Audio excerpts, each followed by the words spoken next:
વડોદરા ડભોઈ નગરપાલિકા વિસ્તારમાં સ્વસહાય જૂથની બહેનો દ્વારા સૂકો અને ભીનો કચરો અલગ રાખવાની સમજ અપાઈ. ડભોઈ નગરપાલિકા વિસ્તારમાં સરકારશ્રીની ગુજરાત શહેરી આજીવિકા મિશન હેઠળ ચાલતા સ્વસહાય જૂથની બહેનોની ટીમો બનાવી નગરમાં કચરો લેવા માટે ફરતા વાહનો દીઠ 2 થી 2 બહેનોની નિમણૂક કરવામાં આવી છે.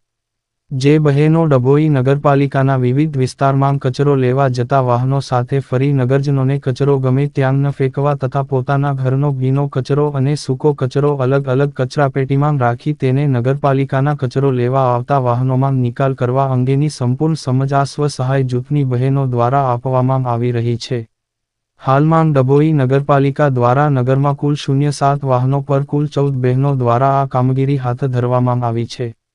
જેમાં રાધેશ્યામ સખી મંડળ, દયારામ સખી મંડળ, જય ભોલે સખી મંડળ, સરકાર સખી મંડળ, જય અંબિકા સખી મંડળ વગેરે સ્વસહાય જૂથની બહેનો ખૂબ ઉત્સાહ સાથે જોડાય છે. આ સ્વસહાય જૂથની બહેનોની ટીમો ડભોઈના દરેક વિસ્તારમાં ઘરે ઘરે જઈને વેસ્ટ કલેક્શન તથા ભીનો કચરો અને સૂકો કચરો અલગ અલગ કરવાની સમજ પૂરી પાડે છે. આ પ્રવૃત્તિથી નગરમાં સ્વચ્છતા અંગે વધુ જાગૃતતા આવી છે. સાથે સાથે આ મહિલાઓને રોજગારી પણ મળી રહી છે. આ કામગીરી માટે નગરપાલિકાના ચીફ ઓફિસર શ્રી જયકિશન તડવીના માર્ગદર્શન હેઠળ સેનેટરી ઇન્સ્પેક્ટર મહેશભાઈ વસાવા તથા આ યોજનાના મેનેજર શ્રી અર્ચનાબેન પરમાર તેમજ સમાજ સંગઠક પ્રવીણભાઈ બારિયા દ્વારા આ કામગીરીનું સફળ અમલવારી કરવામાં આવી રહી છે.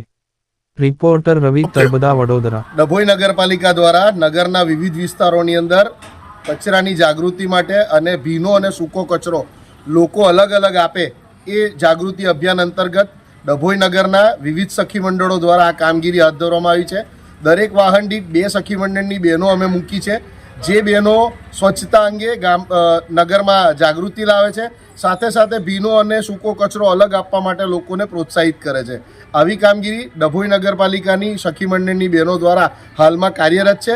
લોકો પણ ખુદ ઉત્સાહ સાથે જોડાય છે અને જે ભેગો કચરો પહેલાં આપતા હતા એ હવે ભીનો અને સૂકો કચરો અલગ અલગ આપી રહ્યા છે.